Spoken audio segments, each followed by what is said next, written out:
दोस्तों नमस्कार। बिहनिया संजय से मैं कौशल तिवारी। क्या इस देश को एक बार फिर विभाजित करने की साजिश रची जा रही है?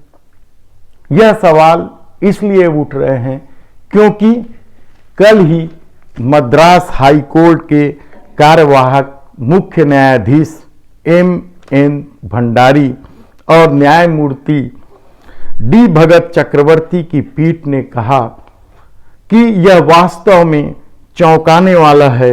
कोई हिजाब के लिए कोर्ट जा रहा है, कोई टोपी के लिए, कोई धोती के लिए। क्या यह एक देश है या यह धर्म से विभाजित है या कुछ और? यह काफी आश्चर्यजनक है। धर्मनिरपेक्ष भारत को रेखांकित करते हुए कार्यवाहक मुख्य न्यायाधीश भंडारी ने कहा, वर्तमान मामलों से जो सामने आ रहा है वह धर्म के नाम पर देश को विभाजित करने के अलावा और कुछ नहीं है। सर्वोपरि क्या है, देश या धर्म? यह सवाल पर बहस होनी चाहिए। यह सवाल वास्तव में चिंताजनक होनी चाहिए क्योंकि विद्वान न्यायाधीशों ने जो माहौल को इस देश में देखा है, यह टिप्पणी उसी के साथ है। क्या हो रहा है इस देश को?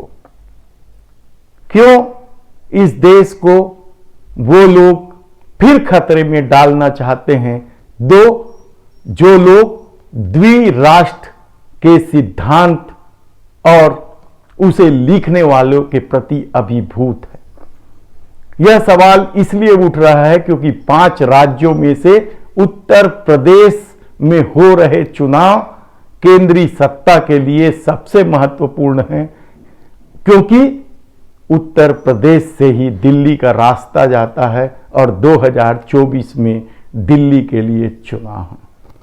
तब सवाल यह है कि क्या इस देश की समरसता, एकता, अखंडता को तोड़ने की कोशिश एक बार फिर वही लोग करने लगे हैं जो द्विराष्ट्र सिद्धांत को आगे बढ़ाना चाहते हैं, या जिन लोगों ने द्विराष्ट्र सिद्धांत को आगे बढ़ाकर अंग्रेजों के हाथों में खेलकर इस देश में विभाजन की रेखा खींची थी। यह 1947 की बात थी। लेकिन वर्तमान में क्या हो रहा है? क्या उसी तरीके की रेखा खींचकर सत्ता हासिल करने की कोशिश नहीं हो रही है? आप उठाकर देख लीजिए सारे पन्ने। 2014 के बाद जिस तरीके का खेल इस देश में खेला गया वह क्या कम हैरान कर देने वाला नहीं था? क्या हो रहा है इस देश को?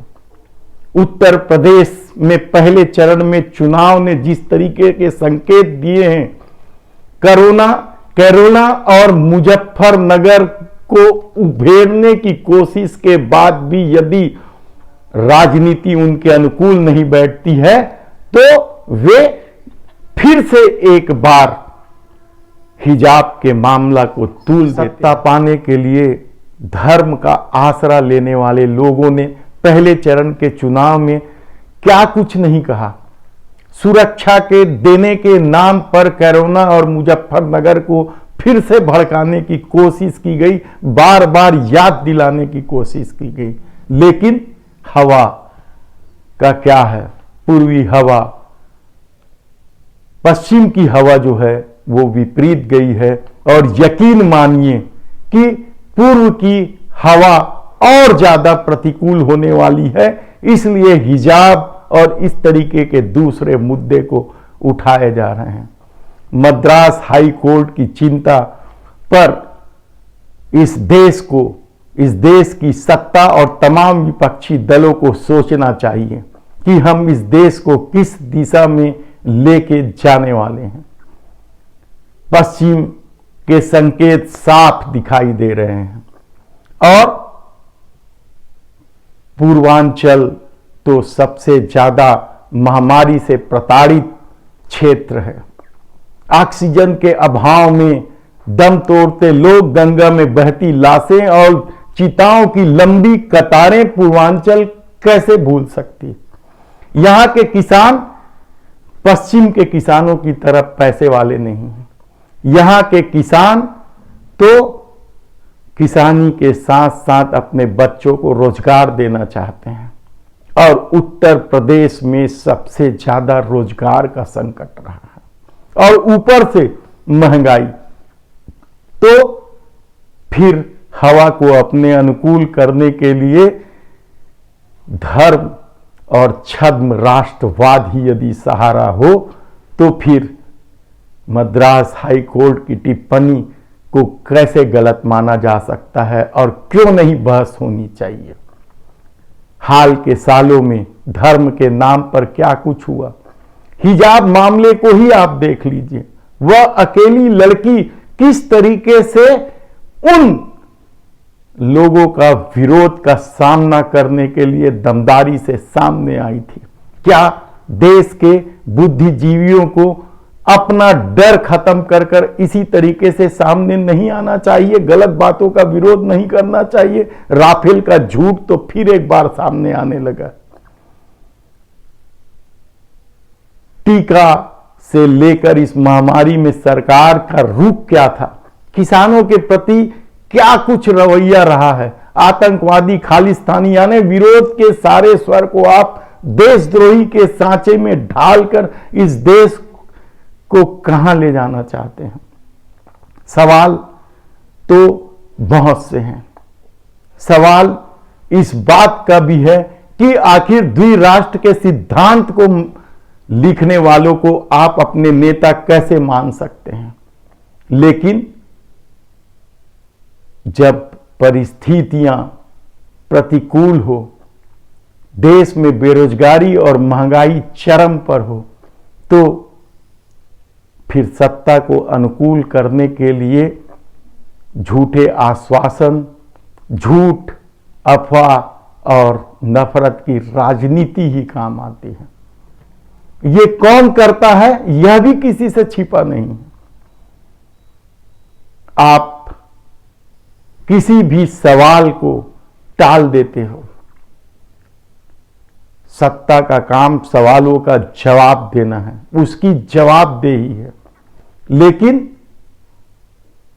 हाल के सालों में जिस तरीके से जवाबदेही से बचते हुए सारा ठीकरा विपक्ष पर मढ़ने की कोशिश की गई है, वह क्या कम हैरान कर देने वाला नहीं है।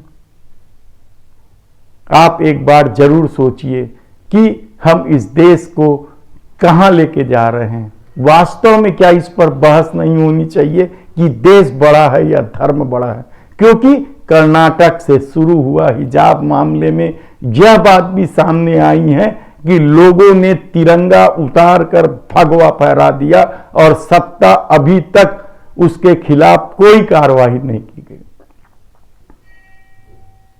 छत्तीसगढ़ में कवर्धा, जांजगीर चांपा और भी दूसरे क्षेत्रों में ऐसे तत्वों ने आग लगाने की कोशिश की।